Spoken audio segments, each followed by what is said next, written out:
설명을 좀 해봐야겠다. 그냥 이 세상에는 초코 케이크 정상인 사람이에요. 초코 케이크 좋아하는 사람이 그냥 제가 정한 거예요. 초코 케이크를 그냥 이성애로 정했어요. 전 딸기 케이크 좋아해서 딸기 케이크를 그냥 동성애로 정했어요. 근데 케이크의 종류가 딸기 케이크와 초코 케이크만 있나요? 아니잖아요. 엄청 많은 초코 케이크들이 있잖아요.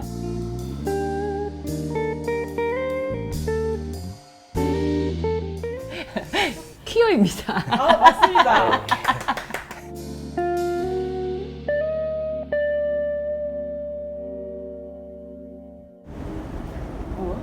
논바이너리 말씀하세요.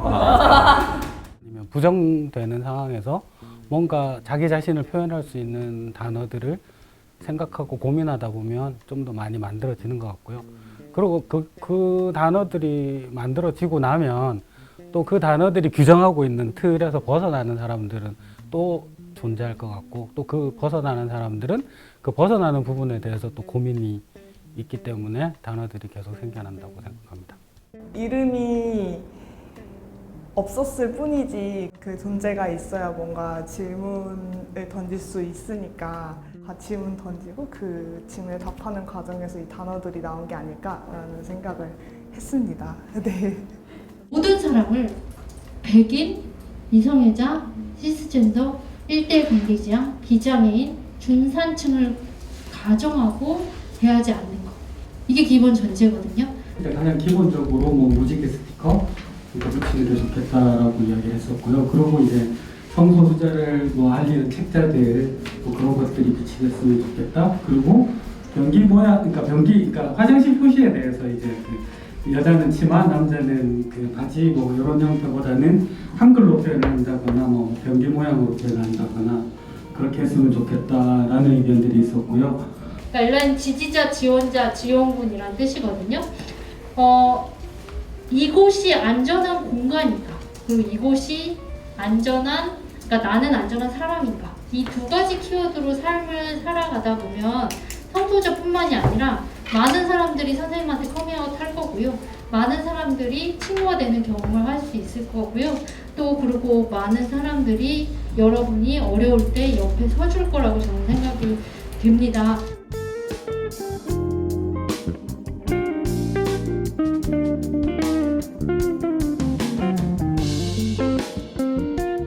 밤에 이제 혼자 누워서 생각하면 울고 끌어서 화가 나고 힘을 꺼서 저기로 나가서 술 마시게 되거든요. 그러지 않고 이제 풀 수 있는 건, 그래서 이런 말을 들었다 그러면 주변 사람들 꼭 그 얘기를, 내가 어떤 인간이 나한테 이런 얘기했는데 너무 화가 났어 라고 했을 때 그걸 가지고 다시 마지막에 깔깔 웃을 수 있도록 그냥 야, 니 눈 감아라 그러지 왜 그랬어 라든지 뭐 너는 동성애 한번 못 해봤냐? 라고 하든지, 이런 대화를 자주 나누는 것도 도움이 되는데, 자주 나누려면 또 엘라이가 옆에 있어야 나누든지, 또 성소수자 친구들이 같이 많든지 해야 되니까. 네, 저는 엘라이라는 단어를 잘 모르고 있었어요. 이게 뭐지? 이렇게. 그래서 이제 찾아본 거죠. 그러니까 잘 모르는 거예요. 제가 그 정체성을 갖고 있지 않으면 제가 잘 모르는 것 같아요. 그런데 이제 그날 찾아보고, 아, 이게 내가 옆에 서 있는다는 그런 뜻이구나, 동맹이구나. 뭐 신영복 선생님의 함께 맞는 비라는 그림과 글이 있어요. 제가 이 엘라이란 단어를 듣고 인터뷰 질문지를 받았을 때 그 단어가 떠올랐거든요. 함께 맞는 비? 그런 거 해줘야겠다 이런 생각이 들었어요. 공부해야 할 것 같아요. 교사들이, 또 특별히 저는 그냥 고정관념 속에서 내가 살아왔던 대로 살 확률이 높은 그런, 이제 점점점 나이 들면서 굳어지는 것 같은데, 그걸 경계하기 위해서는 끊임없이 공부해야 되는 것 같아요. 네.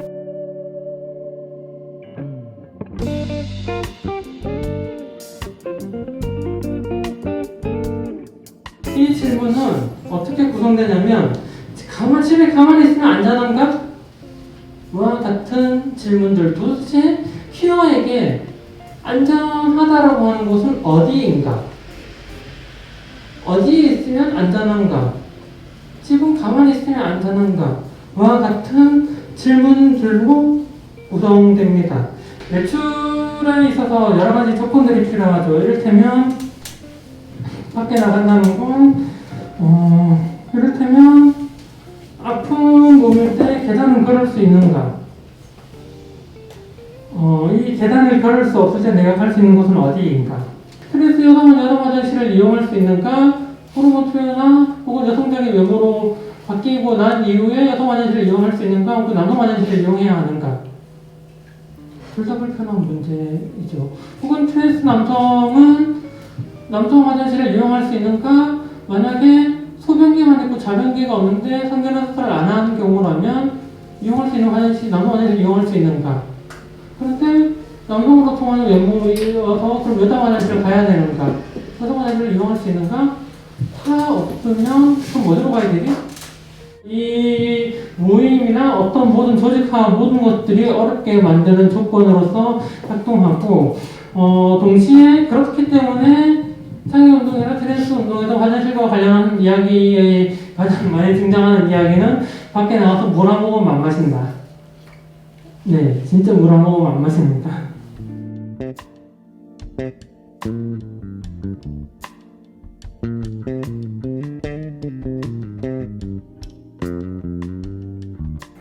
청소년들이 한국 사회에서 특히 청소년 성소수자들이 자신의 정체성 때문에 자신이 스스로 규정하고 있는 성별을 존중받지 못함으로써 겪게 되는 배제가 엄청 심각했다.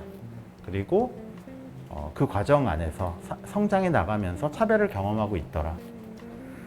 그리고 누군가 설명해 주지 않아. 그리고 명확하게 정의 내려진 건 없어. 하지만 감각적으로 알게 되는 것들이 있어요. 내가 내 자신을 이 공간에서 드러냈을 때 내가 위험에 빠질 수도 있다는 그 감각은 되게 정체성을 가져나가면서 얻게 되는, 또 하나는 온전히 내 자신일 수 있는 공간이라는 것이 되게 부재한 한국 사회에서 나 자신을 드러낼 때 위기를 겪을 수 있는 생각이라면 위기를 겪지 않은 언제든지 너의 모습 그대로 이 공간을 찾아올 수 있는 곳이 있다면 가장 좋겠다는 생각을 했었고, 그래도 우리가 이 민들레 모임만큼 이 공간이 어떤 목적으로 또 주로 찾아오는 이들은 누구며 공간에서 주로 무엇을 하는지를 좀 간단하게 설명을 듣는다면, 현재로는 학교가 청소년, 또 탈학교, 지도권 밖에 있는 청소년들의 교육과 성장을 위해서 교육 공간을 운영하고 있는데 이 공간에 찾아온다라고 하기보다 이 공간을 이용하시는 분들은요, 이 지역 동네에 교육 운동하시는 분들이 많이 오세요. 그래서 저녁에 저희가 이렇게 또 모임도 하지만 그분들도 오셔서 동네 교육이라는 모임도 하시고 책 읽기도 하고, 우리 지역에서 성북문화재단이나 유관 기관들에서 회의 같은 거 할 때도 여기를 막 쓰니까 아마 조금 이 사회가 조금 나아지는 곳이 되면 좋겠다라고 고민하는 분들이 이곳에 많이 오시는 거예요.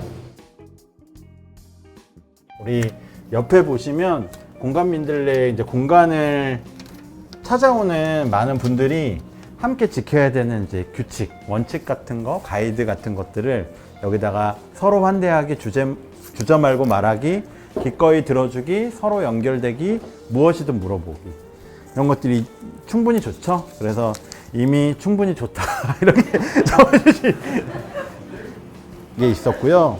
그 다음에 여기 안에 만약에 이 규칙을 하나 더 추가한다면 이 방문자들이 굉장히 다르고 차이가 있잖아요. 그래서 그 차이를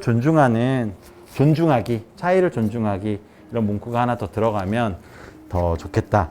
좀 더 드러내기, 이런 것들이 있었고요. 우리가 성소수자 친화적인 공간이 지속적으로 고민하고 실천하고 만들어 나가는 게 굉장히 중요하지만 현실적으로 부딪히는 거 분명히 있다.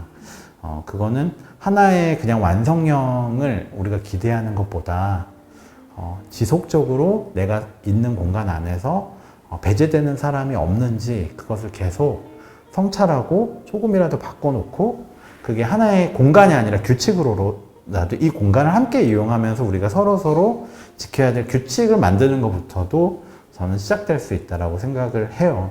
홈페이지 구석에 퀴어 깃발 그 태그 이렇게 아이콘 걸어놓는 거 있잖아요. 그거 공간에 처음 방문했을 때 인포에 깃발이나 스티커 하나 붙어 있는 게 그게 시작이 되는 것처럼 홈페이지에 그거 하나 붙어 있는 것도 되게 도움이 많이 될 거라고 생각을 하고, 그냥 이전에도 있었고 다른 것도 있었고 그냥 있었고 계속해도 된다 라는 거를 계속해서 표현하려면 이전에 했던 뭐 퀴어 전시나 아니면 공연이나 이런 것들에 대한 홍보물이 이렇게 지속적으로 노출이 계속 됐으면 좋겠고 오늘 인터뷰를 기점으로 공간에 약간 그러니까 남녀로 구분하는 게 아니라 약간 층이나 이용할 수 있는 변기의 형태라던가 약간 그렇게 구분을 해서 알려줄 수 있겠다는 생각을 다시 되새겨보는 네네네 그걸 한번 해볼 수 있을 것 같아요.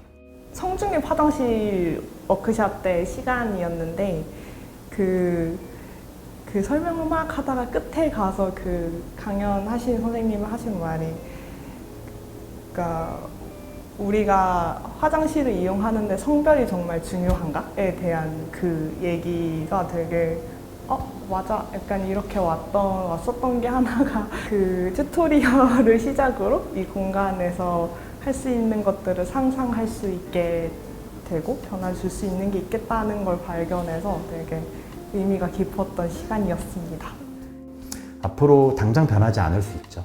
그럼에도 이 교육의 기회가 그 사람들에게 속한 공간 안에서 내가 실천할 수 있는 가장 작은 것, 가장 큰 것, 하고 싶어도 할 수 없는 것 이런 것들을 구분할 수 있는 그런 배움의 자리는 됐다고 생각해요. 그래서 그것에서부터 출발하는 그 성과가 이번 교육의 가장 큰 의미지 않을까 이런 생각도 같이 합니다.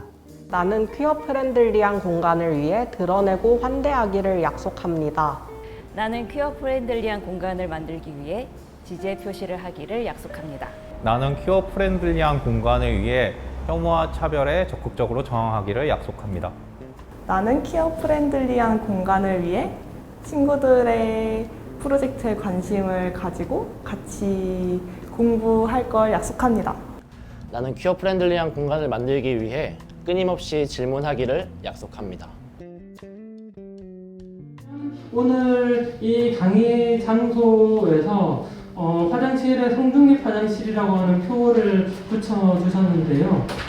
저런 표 하나 있고 없고가 이 공간의 의미를 완전히 바꿔내고 트랜스젠더가 누구인지 뭐 개념 설명해야 되고 그거 이해 못할까봐 전전긍긍하면서 설명해야 되고 그런 강의가 주로 많았는데 일단 그건 좀 전제로 깔고 그러니까 이건 그 정도는 좀 아는데 더 자세히 알고 싶다와 그리고 어떻게 하면 실천할 수 있을까라고 하는 걸 가지고 강의 의뢰가 들어와서 굉장히 반가웠습니다.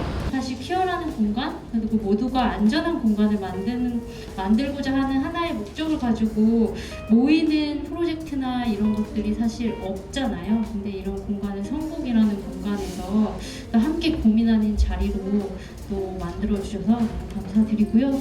퀴어 프렌들리한 공간은 사실 누구에게나 누구라도 환대한다라는 그런 공간의 의미라고 저는 더 생각하고 그런 공간을 우리가 같이 만들어가면 좋겠다는 저도 다짐하고 다짐하면서 마치면 좋겠습니다. 네.